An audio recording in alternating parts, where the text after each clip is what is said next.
Il n'y a personne qui a des capacités de voyance qui ne soient pas naturellement divins d'abord. C'est ce qui signifie que Dieu peut donner à un être humain des habiletés qui lui permettent de percevoir spirituellement avant même qu'il connaisse son alliance avec Dieu. Ce matin, j'aimerais que nous parlions du ministère prophétique à la lumière de l'Évangile du Seigneur. Commençons avec le docteur Atom.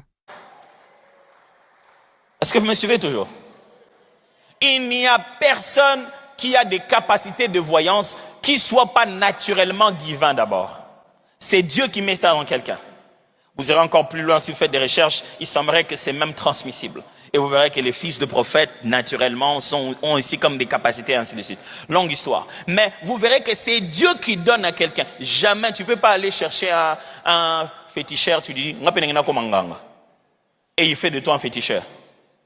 Non. Il n'y a qu'une race de personnes bien particulières à qui il rend la possibilité d'être féticheur. Pourquoi? Parce qu'ils ne peuvent pas fabriquer la capacité de percevoir spirituellement. Ça, c'est Dieu qui crée ça à la fabrication de l'individu. Donc, ils ne peuvent pas te rendre capable de voir en esprit. C'est Dieu qui a mis ça au-dedans de toi. Et comme ils aiment utiliser des termes bizarres, laver l'étoile, connecter, des trucs comme ça. Il faut que Dieu t'ait d'abord toi-même appelé avec ces capacités-là. C'est pour cette raison que vous verrez une personne, avant même d'avoir donné sa vie au Seigneur, c'était le plus grand songeur de la maison. Même quand il a bu, s'il rêve la nuit, les matins, ça va s'accomplir. Et ce n'est pas les démons qui l'ont fait rêver. L'Éternel lui a parlé. Mes amis, quand l'Éternel parle, il parle à qui il veut et personne ne peut résister. Ça n'a rien à voir avec enfant de Dieu ou pas. C'est-à-dire que l'Éternel peut entrer dans la cour de quelqu'un qui s'est dit qu'il est Dieu. Il s'appelle Pharaon et l'Éternel lui parle et il est troublé. L'Éternel peut parler à Nabuchodonosor. Il peut prendre la destinée du peuple juif, lui donner dans le songe d'un roi. Il parle des 14 ans d'existence de toute l'histoire de l'humanité et il le donne entre les mains d'un roi par un songe que Joseph viendra expliquer plus tard. Quand Dieu veut parler, il parle à qui il veut.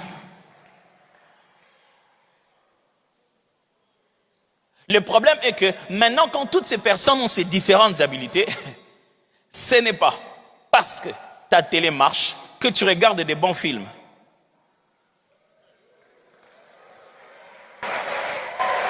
Ça signifie qu'il y a des gens qui prennent plaisir à se mettre dans la mauvaise fréquence, qui s'entraînent à un genre de spiritualité interdit.